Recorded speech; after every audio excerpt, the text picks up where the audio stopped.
From Wakefield, it's the Nolan Night Show. By you join Nolan's guest this week, Bill Koch, the show. And now, ladies and gentlemen, here's Nolan. And welcome back, ladies and gentlemen, to another edition of the show. And join me this week on a special edition of the podcast. He is a man who has made a name for himself all over southern New England and Rhode Island, whether it be the Herald or it may be the Warwick Beacon, one of my favorite cities, or the Providence Journal, the top tier newspaper of the state and of the region. He is the one, the only, the Bill Koch. Bill, how are you doing today? Far too kind with that introduction, Nolan. I really appreciate it. I'm doing well. Thanks for having me on. Well, as I said before, we got going here quickly. You know, always a fan growing up, a local boy of South Kingstown. Never have moved, probably won't move as many do, but always seeing your name, especially the last handful of years that you've been at the Project. So this is a big treat for me. As I like to start out here, I always like to catch up and see how life's going as of lately during these interesting times. And you're in my good example of this is your field of work. The journalism field has really been affected the last few years now as things have progressed better. It's starting to look better. So for you now at this point compared to the beginning, how's it been? Well, the thing about journalism is it's always changing, right? I mean, it never stays still, especially when you're a sports writer, because you have a different game or a different issue to cover every day. The athletes change all the time. So it is. That's probably one of the better parts of my job. The most fun is that you'll never see the same thing twice. And that makes it cool when you go out to an assignment every night. As far as the business of journalism, I mean, it's difficult. I won't say it's not. Financially, it's hard. You have cutbacks across the industry and have for years now. But every day you wake up with a job is a good one, and you just try to do it to the best of your ability. I've asked this to a few people, so I'll ask you this. What has Bill Koch learned about himself at this point during this whole time that he didn't know about himself prior? I'd like to think a little more patience, a little more adaptability, a little more ability to be creative. Sure. Maybe a different way of taking direction, of going outside the box. Sure.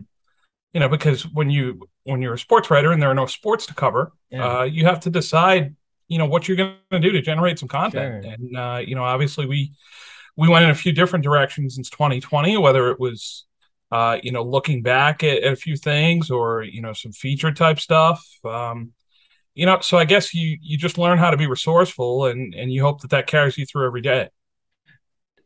I'd like to sort of peel back the layers of the story of Bill Koch and sort of start from the beginning of Act One as far as I can go. Growing up, and there was it must have been, I think it was the podcast Potting with the Red Sox where you were on within the last year or so, and you sort of talked about growing up in New England and the Celtics and watching the heartbreak in some of the 1980s games and of that nature. So for you, what was your relationship like with sports, not just as a fan perspective, but in a professional sense of saying either maybe I can make it as an athlete, or if not, what else can I do professionally with this? Yeah, I think just about anyone you talk to who works in sports probably wanted to be a professional athlete at some point. And most of us who end up having my job just weren't good enough. It's really that simple. I probably knew that from the time I was about 11 or 12 and I didn't make my Little League All-Star team. So you try to figure out a different way to be involved. And for me, that was in media and specifically in writing. As you said off the top, I grew up in Warwick. I was a fan of the Boston sports teams growing up. I still am to this day. It's a little different now than maybe in the past. You know a lot more about the business. You run into these guys every once in a while at a game. Those relationships have changed. It's not ever going to be as pure as it was when you were a kid. Sure. But I think I still have a passion for sports every day. I still have a passion for what I watch, for what I write about. I still genuinely like it. And I think that's, it's a big part of my motivation to continue doing the job and trying to do it well. Prior to going to school in Boston, majoring in journalism, and a lot of people, not who went to BU, but those who are successful at what they do, like yourself, know at an early age that say, hey, I have some trait here, some innate skill that most, whether my age or older or younger, don't have. So, and Maury Hirschgordon has shared his story about what his passion is about sports media and how he got into it. For you, though, at what age could you tell, maybe prior to college, that hey, my skills of sharing a story within sports is different than others? Um, I don't know if it was, I don't know if it was necessarily different. It was sort of, I sort of got to a point in college where I was a broadcast journalism major and didn't like being on camera, and so I pivoted to the print side, Sure, and I guess it gives you a little bit longer form to tell your sure, story, and I'm sure Maury would have said, like, sometimes you get 2.5, 3 minutes, sure, 4 minutes. They say, we want a package that's 4 minutes long. And it might seem a little tight. In print, you can play with your words a little bit more. You can go to your editor and say, look, I need a little more space. I'm going to work on this for a few extra days. This might be 1,000 words. It might be 1,200 words. I might be able to do this in 700 words, whatever it is. So I think and especially with the internet being what it is, it gives you some breathing room in terms of sure, how in depth you want to go, how much you want to do on a certain subject. Just what sort of angles you want to take. I guess that sort of evolved over time in my career. I wouldn't sure, say it's something I had at the beginning. Just in terms of being a writer, I grew up reading a lot, sure, reading a lot of books, reading newspapers, reading the Journal, reading Bill Reynolds, who's a huge hero of mine. And sure, I was thrilled that I got to work with him for as long as I did. So just little things like that you pick up along the way that shape you without you really even knowing it or sure, appreciating it until it comes out in your work. sure. I would say that's sort of, if you're looking to get to a spot that I'm in now, just sort of be a lifelong learner. Figure out what you like, what you don't. As a consumer of sports or of news, and then try to put some of that into your own work with your own style. Now, you mentioned Warwick, and as I said, one of my favorite cities, a family who's from there. But growing up in South Kingstown and going to South Kingstown High School, a team who's been successful with sports over the last who knows how long, they never had really an area like a broadcast club or a newspaper that wasn't a National Lampoon-esque type of situation. So for you, growing up in Warwick, was there any, and Dan Jennings, another one who sort of talked about his childhood where was able to get involved early on. For you, prior to BU, was there any opportunities for you to able to even dip your toes into it? And what was that like if there were any? I'm sure there were. I didn't necessarily take advantage of them. I was a 3-season athlete as a kid. All right. Playing soccer, basketball, baseball. And then in the summer, from the time I was 15 or 16, I had a job. I Sure. had to make some part-time cash, whether it was for gas money or, in college, it was for my spending money when I was away at Sure. school at BU. So I didn't really have a chance to intern or get a ton of experience. A lot of that came on my first job at the Warwick Beacon. And the great thing about working for John Howell at the Beacon is he's going to throw you in the deep end and say swim. And Yeah. he's going to give you a chance to do everything and to make some mistakes. And that's okay. I found out, pretty early on that I could schedule, I could do layout, I could take photos. I could write features, I could write columns, and a lot of that was because he gave us a lot of latitude there, Sure. and wasn't too concerned about whether or not we made mistakes. It was a lot of learning on the job those first 4 years there at the Beacon and the Cranston Hearld, and in hindsight, it was a great experience for me, Sure. and really, set the basis for the rest of my career in terms of what I could do, what I couldn't do, and what I like to do. BU, the URI is known nowadays, and they're really growing with their journalism and Harrington School communication, and really having the technology and the advancements to really grow it, such as hopefully one day as an engineering program. Nowadays, obviously, technology is maybe much better than when you were in school. But for you, your exposure to covering stories, and you mentioned you didn't want to be in front of the camera, more of print style. For you, what was that experience like going through school, learning the trade, and sort of learning, hey, the mistakes that you shouldn't make as you get older in the field?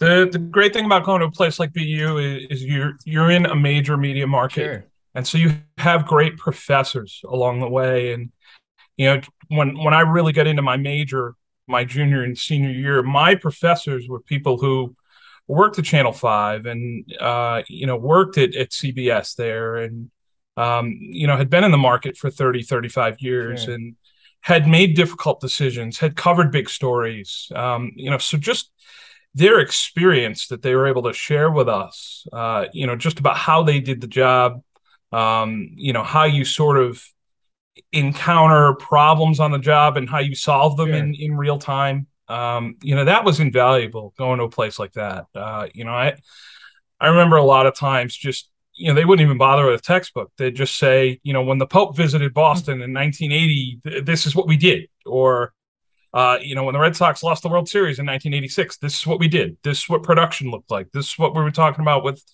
our writers at Shea Stadium. This is what we wanted for copy. It was all very anecdotal in that way, but it made you think about what you would do in those situations. So, them sharing their experience in that way was so good for me and for my classmates, and gave us a lot to think about Sure. as you move forward into your career.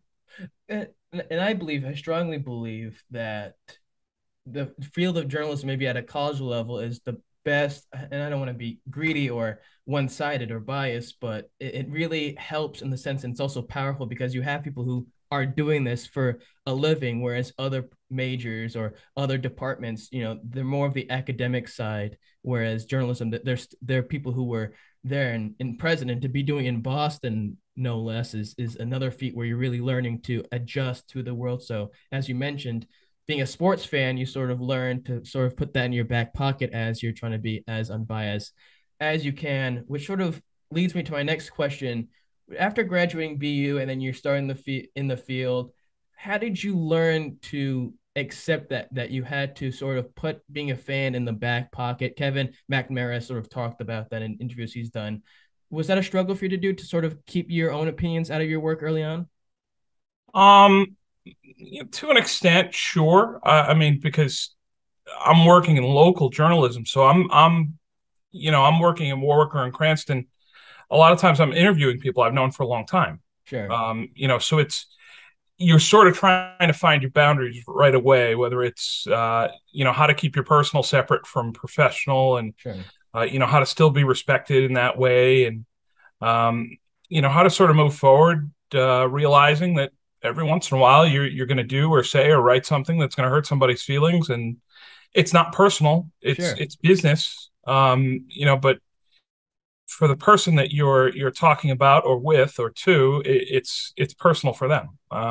So it's kind of strange to find a balance in that way, I guess. Starting out, the older you get, and really the higher levels you cover, whether it's college or pro, when you're an athlete, working as your profession, you understand that if someone says you played a bad game, it's not personal. Yeah. There's a big difference between that and saying that somebody doesn't care, which is an entirely different level Sure. of criticism. And I share that with journalism class if I'm asked to speak now. You can criticize performance, but be careful criticizing the people involved. Sure. Because you can't know, if they had a fight that day with a significant other, or if they're hiding some injury they don't want to tell you about, or, if they're having problems with their kids on a given day, you don't know that, and they're not going to tell you that. Sure.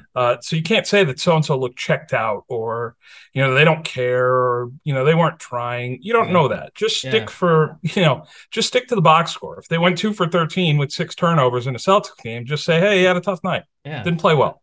Not good enough. Needs to be better next time. So I guess maybe finding that line is different early on, and it's not really something that you can learn in a class. You sort of have to learn it while you're out on the job.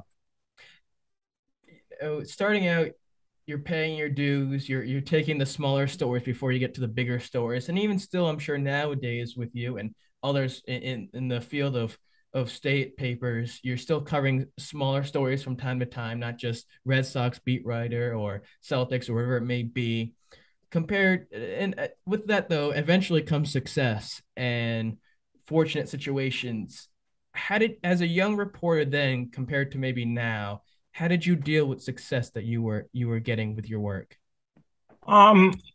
I mean, you got to keep it all in perspective. Like there's always something more that you can strive for. There's always somewhere else that you would like to be. Some of the goal you may have, whether that's in journalism or, in your personal life or whatever else. I think you need to do that. You need to have something out there waiting for you that you're working towards. So for me, I wouldn't, you know, I don't really look at myself and think, wow, I'm great at what I do, or I'm successful in some way, or, whatever else. I just think, every day that I have a job and that people actually want me to do this job, I think is a really good thing.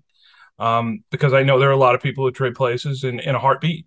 You look at just how few jobs are out there, Sure. and when they do come open, how many people apply for them. You get an idea of how many people want to do this for a living, and Sure. and I don't blame them. It's a great job. It's a lot of fun. Being a sports writer is pretty cool. There are things that happen administratively or in the business that you could do without, but Sure. at the end of the day, it beats a 9 to 5 for a lot of Sure. people. My brother's a firefighter in Pawtucket, so I have a pretty good idea what real work looks like. Sure. I mean, he's running upstairs and 3-decker tenements and pulling people out for emergency medical care, or Yeah. trying to save someone from a burning building. Like, that's not what I'm doing every day. Sure. So you put it in perspective, and you realize that what you have is pretty good and you should Sure. appreciate it. But I definitely think that I had goals starting out like anybody else. I wanted to be able to make a living. I wanted to make enough money to buy my own place. I wanted to work at the Journal. It was the paper I read growing up. And it wasn't a straight line to all of those things, but ultimately those things happened. Sure. What's next? I don't know, but for me, it's just sort of going day by day, do your best work, and try to let the rest take care of itself. What about criticism? How did you deal with that early on? Was that something you had to adjust to and it was hard for you, or was it something where like it just comes with the territory? Yeah, I mean, it doesn't feel great, because you wonder, how much work you put into something, and you hope that if it's something important that people like it and they read it and they appreciate it, and that's not always going to happen, and that's okay. I mean, the older you get, the more you get into this, the more you realize that not everyone's going to agree with you, or think that you're good, or think that you should have certain responsibilities. That's all right. Sure. All you can do is the best that you can do, and you worry about the rest later. For me, it's yes, I'm trying to serve the people who subscribe to the Journal, who read us in print or online. But ultimately I have to make my boss happy. Sure. I have to make the company happy. If they're pleased with my work and it reaches a certain standard that they set, yes, I'd like to make everyone who's reading us happy, but I know that that's not Sure. possible. And, you just sort of have to turn the page on that and, do the best job that you can, and let the rest take care of itself. You mentioned goals. You setting goals for yourself. You wanted to work at the Projo, which you're doing that now, obviously the last handful of years successfully. When you moved from the Hearld and the Beacon to your other stuff, and then eventually to the Projo, did your goals of what you wanted to do in the field of sports journalism change at all? Whether it be from moving to a different group or to a different role as an editor or writer or beat writer? Um, I mean, I would say that the larger the publication or outlet you work with, the more high profile assignments you're going to get. Sure. Yeah, I'm not going to cover the World Series at the Warwick Beacon. I got a chance to do that at the Journal. I'm not going to cover the AFC Championship game with the Beacon. I got a chance to do that at the Journal. So I think you understand that the the wider circulation you reach, the bigger the entity you work for, the more opportunity you're going to have. I think you understand that coming up, that's part of the job, and that you need to be good to get to that point, and you need to be a little fortunate as well to get to that point. And I have been along the way. I got my job now replacing Paul Kenyon, who is one of the nicest people you will ever meet. I like to say to people, that if you have a problem with Paul Kenyon, it's your problem. It's not his problem. Because he is one of the finest gentlemen that you could hope to meet in media or anywhere else. He happened to cover URI for a long time and high schools for a long time. And when he retired, that's exactly what I was doing at the South County Independent. So it worked well for me in that way. I was fortunate. I'd put myself in a good position to make the most of it, interviewed well, and was lucky enough that they hired me. But I guess that's a product of, I was prepared for it. I felt like I was ready for it, and I got a break. Sure. And, a lot of times I think that's, in journalism or in life, I think that's common. You try to be prepared and you hope that something will work out and that you're ready for it. And then you need another side to give you or offer you a chance. And that's, what happened for me.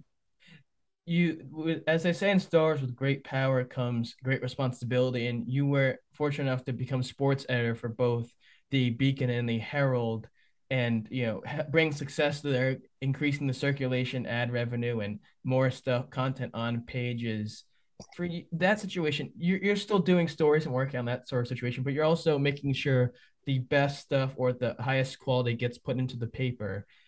How do you set aside your own expectations from the overall expectations of what should be going into the paper? Yeah, that's you're dealing with a lot of other people in that way, whether it's a publisher, managing editor, news staff.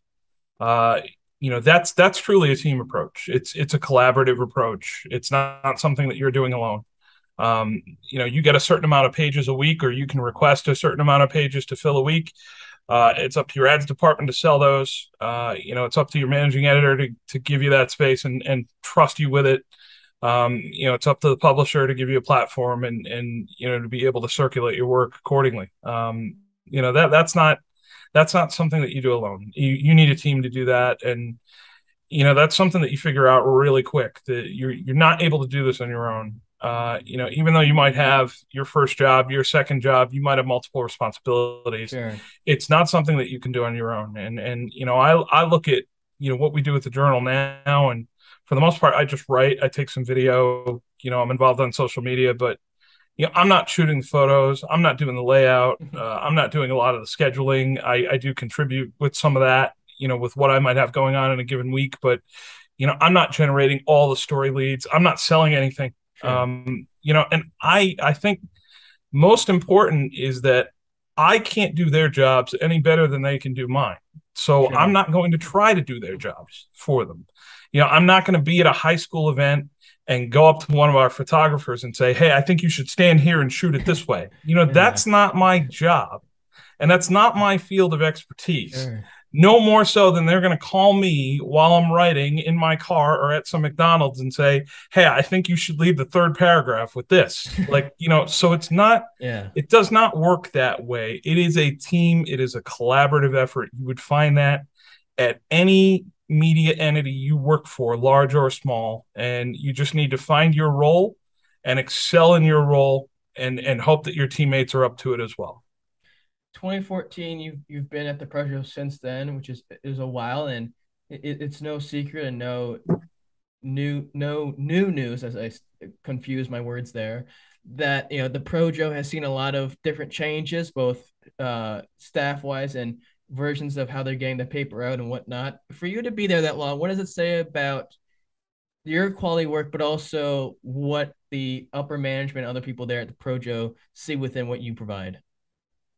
Well, I mean, I've been fortunate enough to work for some great people. Obviously, Mike McDermott hired me. Bill Koch was brought on as sports editor after Mike, and I continue to work under Bill. And they both been fantastic in terms of their communication with me. Being very clear about what they expect. Helping to guide me when I need some help. They've both been excellent. It starts right there with those two guys. The rest of the staff, I've been lucky to work with some great people. Whether it's Bill Reynolds, Kevin McNamara, John Galooly. Now you're into Eric Rube and Mark Daniels. No one grinds harder than those two guys. Yeah. So and the folks on the desk at night who check a copy and make sure it's clean and gets into print under your byline in a good way. Folks like Mark Castengay, Corey Barassa, Kathy Hill. Um, they're not in print every day. They're behind the scenes. They don't get a lot of the credit that sometimes you would get for writing a great story, whatever else, but they're just as important as anybody else. So it is, it's a collaborative to make you look good. It's a collaborative to make the product look good. For me personally, I just try to keep it fresh every day Sure. and be excited every day to go to work. And, I hope that comes out in what I write. And, I think if you just take it day by day or week by week, time flies quick. Sure. It does not feel like, approaching 8 years that I've been at the Journal. It doesn't feel like it's been Sure. a grind in that way. It's more, I've just put pieces together and you go into the next day and the next assignment. And, the next thing you know, a few months have gone by, a few years have gone by. Baseball, long season, over 100 games, more than that.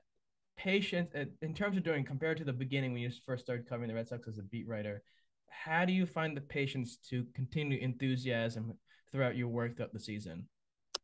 Well, right now we've sort of pulled back and we do a lot more locals now. So I'm up at Fenway every once in a while, like if we have a local player and another team come in, Sure. or if I feel like going to a game on a given night. We're not traveling necessarily until the playoffs, so it's not quite as immersive as it was in 2018 and 2019. I think when you're in a situation where you're with the team a lot, those first couple of years, I probably did 120 games in a given year. And maybe 2/3 of the road trips. You just, it's like anything else mentally, you just have to prepare for it. Sure. You have to understand that, once you get started in March or in April, depending on how much spring training you do or whether or not you just jump in at the start of the regular season, you just have to prepare for the fact that it's going to be 6 months and it's going to control, a lot of your life into September and in the Red Sox case into Sure. October. It's going to be a pretty serious time commitment. It's going to take away from your personal life, your family, your friends. You just need to mentally prepare for that and realize that, that's what you signed up for. And, the trade-offs are you get to see people who are the best in the world at what they do, Sure. do phenomenal things on a nightly basis on the baseball field. You get to travel, throughout the United States and go to some great places that you would never go otherwise. Sure. And you're doing it with somebody else paying for it. So it's a pretty good trade-off in that way.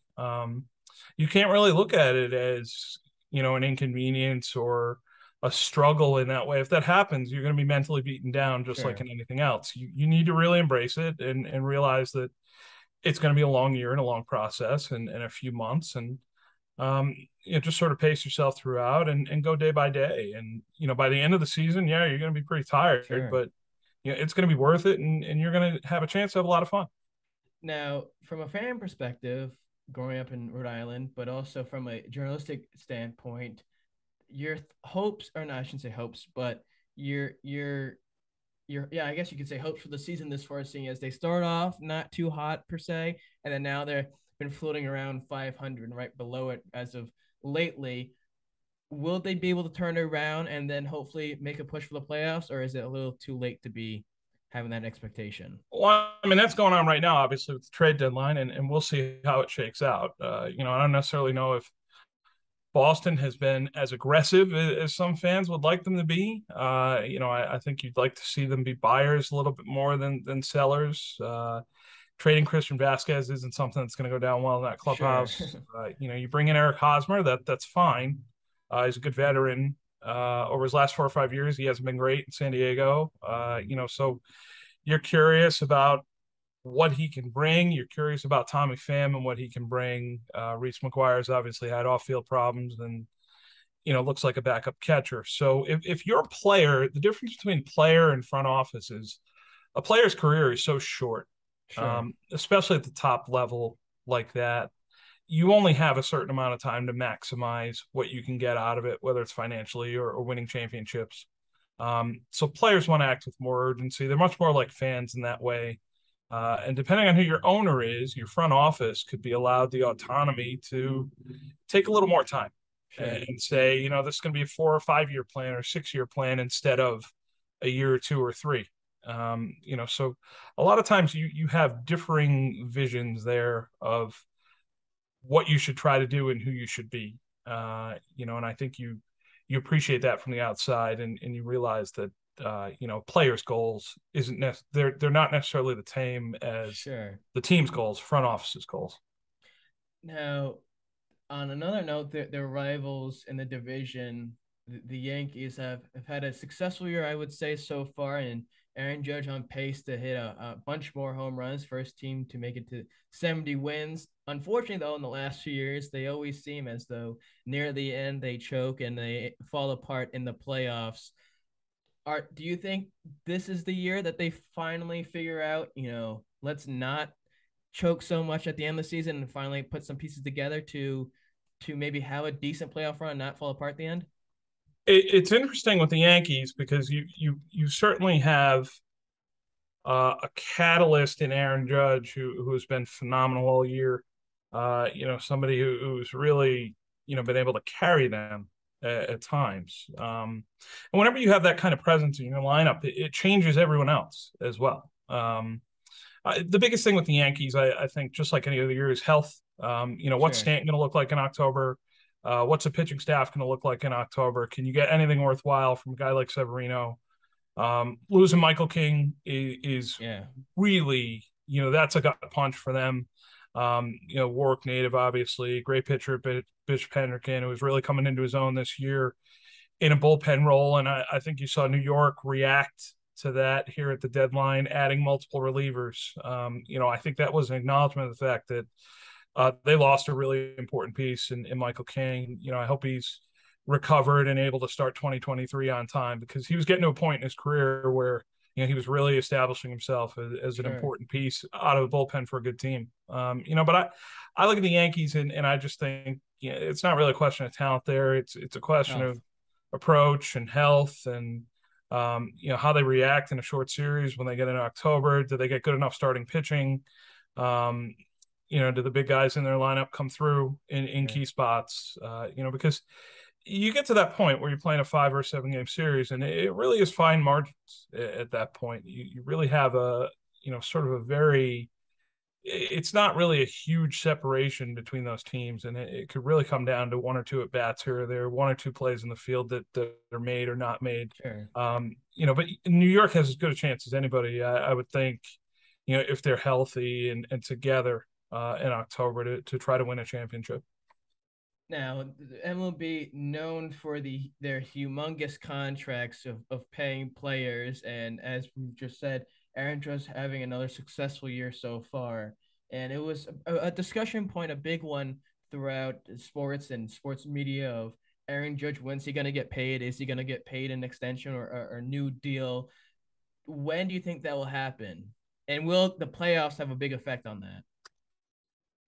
So it's interesting. The Yankees offered Judge seven for 213.5 early in the year, which is 30.5 AAV.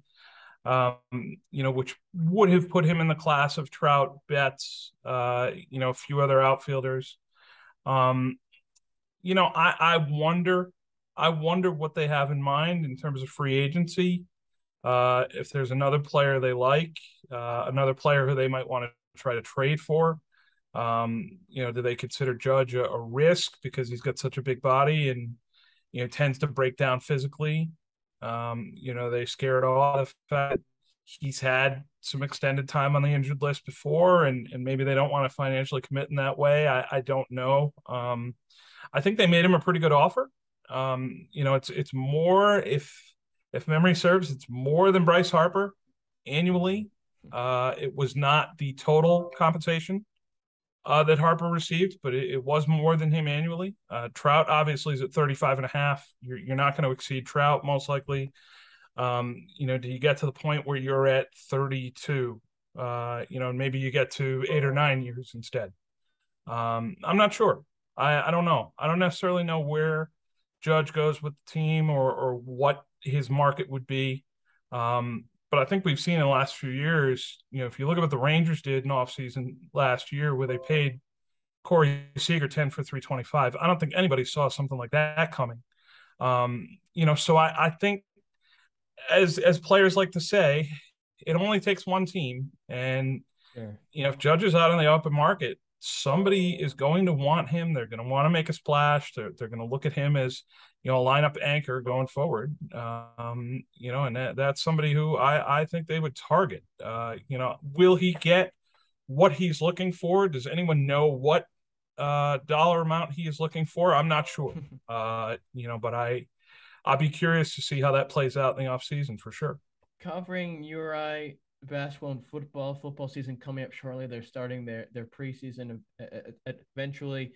They were just ranked. They came out third in their conference poll, and they're another team who seems to sort of have the wheels fall off near the end of the season. And they're getting hype, which is good. You want the team to get hype, especially after everything they've put into the program.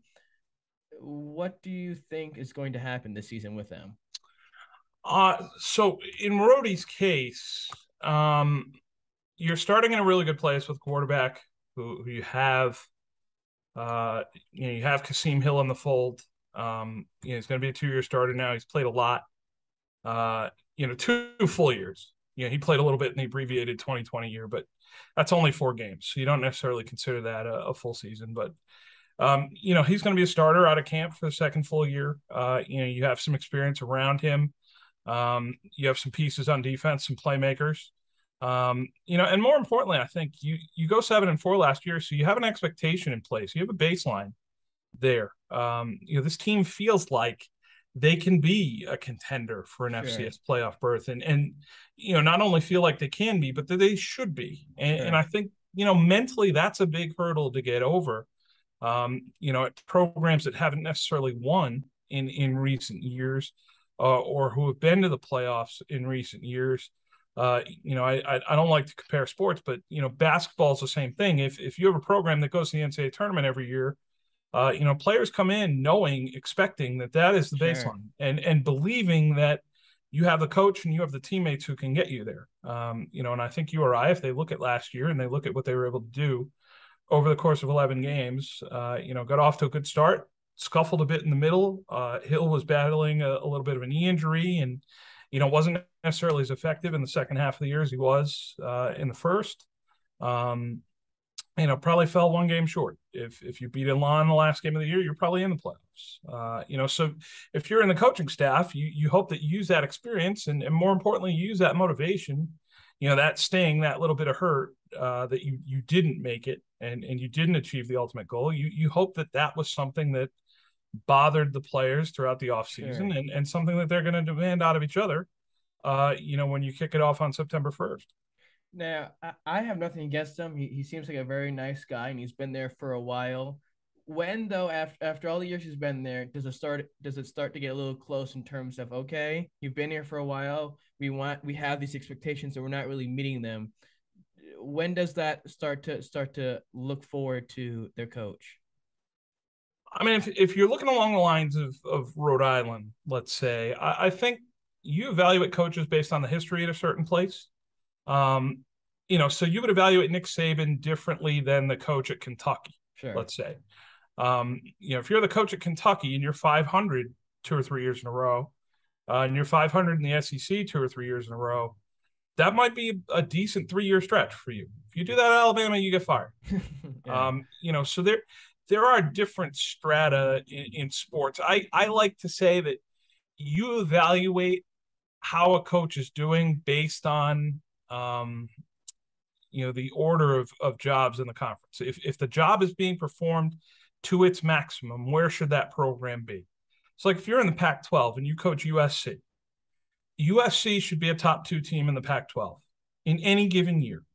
If they're 4th or 5th or 6th, based on where they are, what they spend, their history, who they can recruit, you're not doing the job right. You pull that into the CAA with URI. James Madison leaves. They go to the Sun Belt. But in the past, you would say, James Madison, if you're not in the top 2 of the league, you're not doing the job right. Delaware, a place that spends a lot, that has had a recent renovation of its football facilities, and of its stadium. Delaware is a place that should be winning. Richmond is a place that should be winning based on its budget, based on its facilities, based on the fact that you get to recruit, Virginia, North Carolina, an area with a ton of athletes. Rhode Island isn't necessarily that, and hasn't necessarily been that. You have no playoff bids since the 80s. Your place that has had, more 0-1 win seasons than 10 win seasons, over the last 30, 40 years. Place that has openly talked about dropping the program. Fans have clamored for that. The institution hasn't said that. But you've had fans question whether or not you should redirect your athletic funds into something else. So football at URI, I don't think it has externally. I don't think fairly you can look and say, well, the coach should be held to this standard. If he doesn't make the playoffs once every recruiting class, so once every 4 or 5 years, then we should fire him. I would say you look at Jim Fleming, you would say that he's elevated the talent level in the program. They produced some guys who were in NFL training camps. That wasn't necessarily happening before. Sure. They've had a chance to be an FCS playoff team. That happened, maybe once or twice in the decade before he got there. So you'd like to think that, and I think this is the case. I think the administration looks at him and feels like they're in decent hands. Sure. There are things that you could criticize about him. Sure. There are some games where he's made some decisions in recent years that, you could point at and say this could have had a different outcome if he had done something differently. But on the whole, I think they're in decent shape with him in charge. I think they're better than what they were when he took over. And I think they're in a place where, ultimately they're in a spot where if they win 1 or 2 of the right games this year, they could be in a place where they could break through. You cover URI basketball, as I've mentioned before. There are some new faces there. Mostly new coaching staff, besides a few familiar faces, as well as the roster as well. What do you hope to see from your role, a perspective of your role, watching the team on the sideline? What I really want to see out of URI this season is just some sort of improvement. I would say. And the areas that they can be better in, obviously, turnovers, shooting, whether it's 3-point shooting or at the foul line. Just maybe that sort of mental sharpness that you might not have seen at times last year. You had some curious decision-making in big spots. You had some games where you lost some leads in the second half. And I think that, that might have spoken to, the fact that they weren't necessarily as confident as maybe they could have been or should have been at times. They sort of had the bad habit of repeating mistakes, over and over again in certain games and then into other games. So you'd like to see some progress in that way. You'd like to see a team that plays a little smarter, there's a little mentally tougher, and I think that, if you see those things, regardless of the record this year, I think the first year, more than anything else, you're establishing a way you want to play, and a sort of ethos inside your program that you want to carry forward. And I think that's more important than the results. I look back at Dan Hurley's first couple of years, and obviously, he didn't have a very talented team. He had freshmen who were coming in. He had transfers who were sitting out. That first year they went 8-21, but they played some really good teams, very, very tough. You saw a difference from the year before where I think they lost 5 straight games by 17 points or more. Hurley's teams were not going to lay down for anybody. And ultimately he gets the NIT in his third year. He makes the NCAA tournament his last 2 years. You could sort of see a trajectory there. You could see where it was going, and under Archie Miller, I kind of want to see the same thing. I want to see, improvement on the mental side from last year. I want to see a team playing smarter basketball, more focused basketball, more consistent basketball. And then I think you worry about the rest later in terms of wins and losses. You worry about, how you're going to drill down your rotations and cultivate your talent into year 2 and then year 3.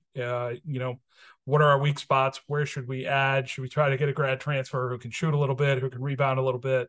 They'll have a better idea once they play this group 30 games. And, ultimately you just want to see those bigger picture things come together.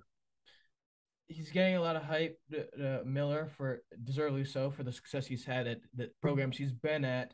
And you sort of mentioned this, how it'll take a few years to really see what the situation is. How important is, whether it be the beginning of the year or throughout the entire season, for him as he starts this new venture here as a coach? Yeah, I think it's not only a good reset for URI, but it's a good reset for Miller personally. Someone who was a big winner at Dayton, who made an Elite Eight, who made 4 straight NCAA tournaments, and then takes his shot at Indiana, which any coach would and should do. You get a big offer from a Power 5 job, from a job where conceivably you could win the national championship in the past. You're in a big conference in the Big Ten. You're in a great place to recruit. That's a job that you have to say yes to. And ultimately for whatever reason or reasons, it didn't necessarily work out there. And I think, sometimes that happens, whether it's fit or, parts of your roster underperform. You're Archie Miller recruiting in Indiana. You have to take Romeo Langford. He's a one and done guy. Does he necessarily fit what you do philosophically? Do you want to play a freshman 33, 34 minutes in the Big Ten every night? Someone who's inefficient shooting and turns it over a little bit. Is that the best for your team and for your team's performance? I would say generally in college basketball, older teams win. Sure. Unless they're super duper stars, 8 or 9 freshmen who are just superb, who are going to be top 20, top 25 picks in the draft, all of them. It's very hard to overwhelm teams with talent when it's young at the college level. And I think, Miller's time at Indiana, you're trying to find a balance between that, and it might have been a little bit difficult for him. They were very different from his Dayton teams, and I think he's had the last year to sort of step back and reflect. Really the first time he's failed as a coach, and really the first time he's failed in basketball in a long time. Sure. Had a chance to step back. He had a chance to work in media. He did some great stuff with the Field of 68, which is a really smart digital site, good podcast, good content with Rob Dowster and Jeff Goodman and Terrence Oglesby and John Fanta. Those guys do a great job breaking down the game. And, Archie got a chance to work with his brother Sean on a podcast there once or twice a week. And, I think he got a chance to study other teams and maybe crib some things that he wanted to do coming back. Got a chance to study himself, got a chance to figure out how he's going to relate with the media this time. Sure. I think it was difficult for him in Bloomington. I don't necessarily know if he had a lot of people on his side there, or he was able to explain to folks why certain things were happening in his program in a way where they would be more patient with him and give him a little more time.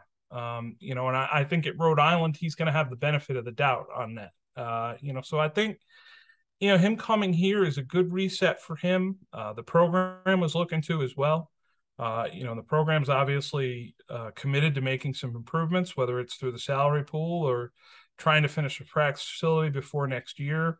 Trying to add more charter flights to the budget. Being able to spend more to try to keep up with the VCUs and the St. Louis's and the Daytons. That financial commitment at an institutional level is really important and gives Miller or any other coach they would have hired a real chance to succeed here.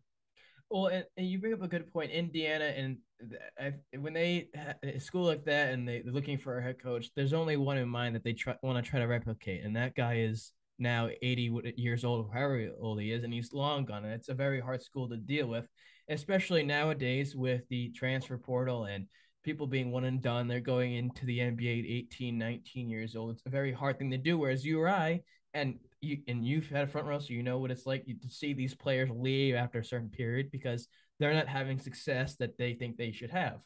Now, what I want to ask you, and you were there, and some of your colleagues were there. PC just recently did a reflecting thing of their Elite Eight teams of the 90s and I believe the 80s. And that's a really positive thing to see, at least one Rhode Island school doing that with the success that they've had over the years. And when you go to the Ryan Center, and I try to get to every game I can, if, club tennis at the time when I was still in school wasn't conflicting, and you look up and you see Michelle Washington, you see former president of the university and Frank Keeney, and then you just see PC that they do all that stuff. They all former coaches. How important is that from your perspective as a journalist to see these schools reaping the benefits of what other players did for their program to then show players, hey, this is what can happen, and these are the players that we've had there Why do you think URI struggles with doing that? I think a lot of times when you hear coaches get hired and they talk about alignment, right? That's the big buzzword. I felt alignment from the president to the athletic director to the marketing department to myself. That basically means when a coach says that, I'm not going to have to do this alone. Sure. They're going to support me, whether it's financially or marketing wise or with the student body. All I'm going to have to do is recruit and coach a basketball team. And maybe every once in a while I'll give a speech to an alumni group or make a public appearance to help them out. But I feel like the whole university is going to be behind me. And I think at Providence, if you look at them right now and you look at their connection with the past and you look at the fact that they were able to fundraise for a practice facility, you look at the sales that they've had at the Dunk the last 2 or 3 years, the fact that they've been able to institute seat licenses and still have a huge demand for tickets, sell out their student tickets the last year, to the point where students are scalping tickets on a sidewalk. I think that speaks to institutional alignment. I do think it's an area that you or I could do better in terms of honoring their history.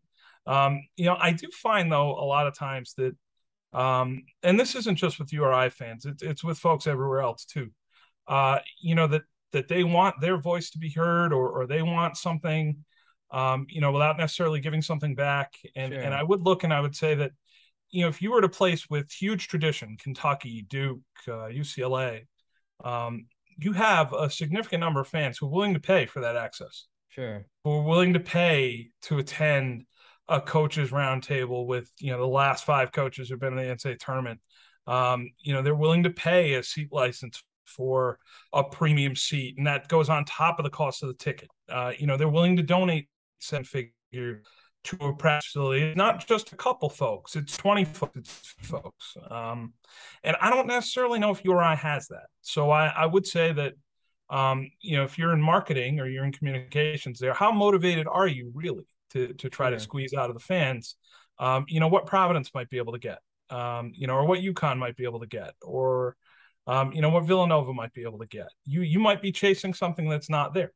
Now that's not to say that they shouldn't try it, that they shouldn't honor great players, that they shouldn't try to have alumni events and, try to make season ticket holders or donors feel a little extra special and, make their alumni players feel a little extra appreciated. I think that's a great idea. But in terms of being able to monetize it, to offer it a certain way where it benefits the university as well, I think that takes a lot more creativity on that side. And that takes a lot of time. And you might not necessarily have the staff at URI, the time to do it, the impetus to do it, because you might not think that it's going to be as worthwhile as it might be at some other places. And that's just, that's just me looking from the outside. In terms of the department, I know the folks who work there pretty well, know most of them. They're great people, but they are flat out. They're worked hard, especially in athletic communications. You're looking at Shane Donaldson, Michaela Benford, Jody Pomprion. They work super hard, and they could use 2 or 3 more people, honestly. And you might find certain things happening if they had a little more staffing. But they are stretched pretty lean, and when it comes to honoring alumni, they might just have more focus on, we need to take care of the people who are on campus right now before we worry about doing some extras. Well, hopefully it happens in the near future, because you don't want to forget about those teams, because it helps keep URI relevant with those of the past. Before we end here, and again, I want to thank you endlessly for doing this for me. It means a great deal. And I want to end with a segment called the One Word Challenge. So in this segment, I throw out a few names of places or people or things that have some connection to my guest this week, being Bill Koch. He has to do his best to say a word or two or a sentence if need be when the word comes to him. Are you ready? Oh boy. Okay. Yeah, let's go. Boston University. Time of my life. New England sports. Passionate. Beat writing. A worthwhile grind. Sports editor. I'm not a manager. John Gluely. The dean of Rhode Island High School Sports Writers. The dean, as we call him. The Ryan Center. When full, electric. Fenway Park. A temple of baseball. And last but certainly never ever least, Bill Koch.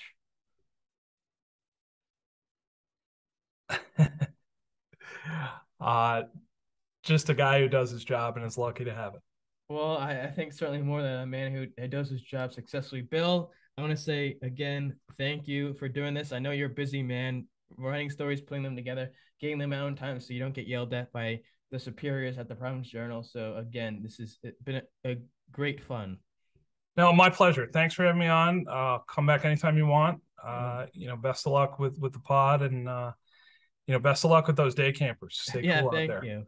For all those out there who enjoy this, because who the heck wouldn't? Because down the line, when Bill Koch wins another award for his sports writing, you'll want to look back and say, "Oh my gosh, that was amazing!" So subscribe, as Rube says, subscribe, because right. you want to help out and follow on Twitter, Nolan Cart Night, and on Instagram, Nolan Cart Night Show on Twitter, Nolan Cart Night on Instagram.